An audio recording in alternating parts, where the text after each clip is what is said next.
After deliberating, the jury returned a verdict finding you guilty of the offense of capital murder. This is exactly why I do it. Absolutely. It's an absolute wonderful feeling to have been a part of this and to help this family finally get some answers. After nearly 3 decades of waiting tonight, a Beaumont family finally feels a sense of relief.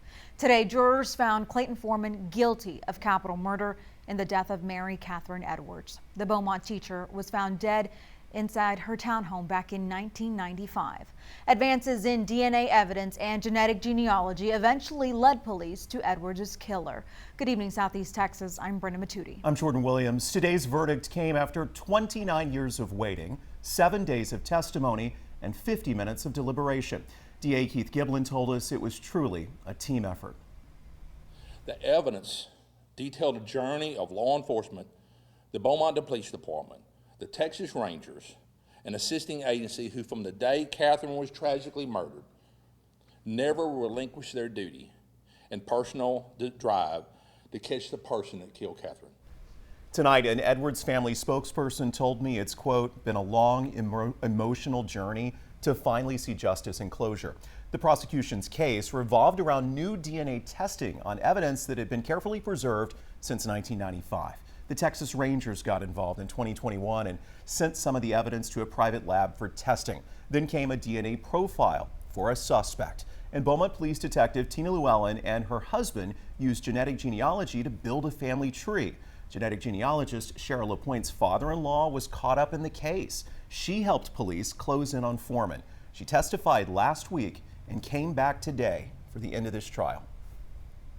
I think it was an amazing team effort.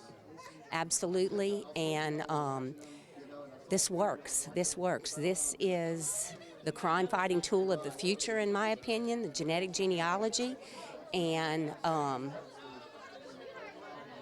it's speaking for the victims who cannot speak for themselves.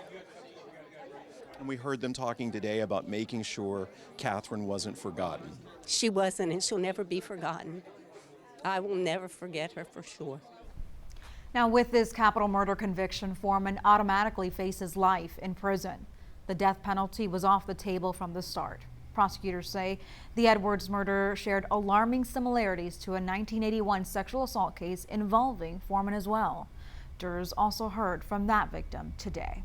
Prosecutors told the jury not to ignore the evidence and not to let Catherine down. They wanted the jury to hold Foreman responsible for what he did. 12 News spoke exclusively with one of the jurors, a pastor from Port Neches. Gloria Walker is here tonight. Gloria, he and his fellow jurors say they are comfortable with this verdict.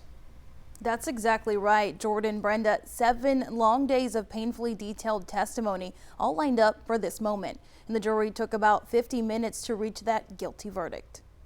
I mean, how can you deny? He couldn't deny that. Clear-cut DNA evidence. That's what Larry Delcom says led him and the rest of the jury to a quick conviction. He even thanked law enforcement for laying the pieces out so clearly. About the work they had done and put in to make our decision good about the decision we make.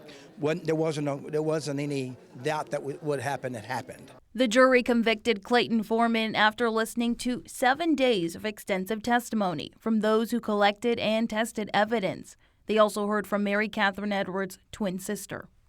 And my dad answered the phone, and he was frantic, and he said, "Your sister's dead, your sister's dead."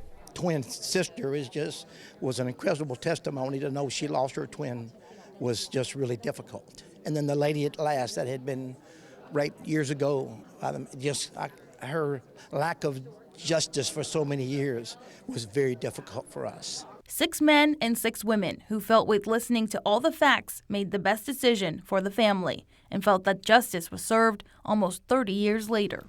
It's a tough case. It was really, you had to listen to everything to make sure everything was put together, and we did that. That's what we did.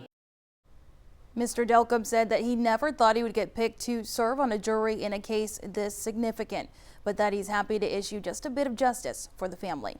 Gloria Walker, 12 News. Gloria, thank you. And our coverage on this case will continue tomorrow. I'm going to be speaking with the husband and wife BPD team, those police investigators who dedicated hundreds of hours to cracking this cold case. All right.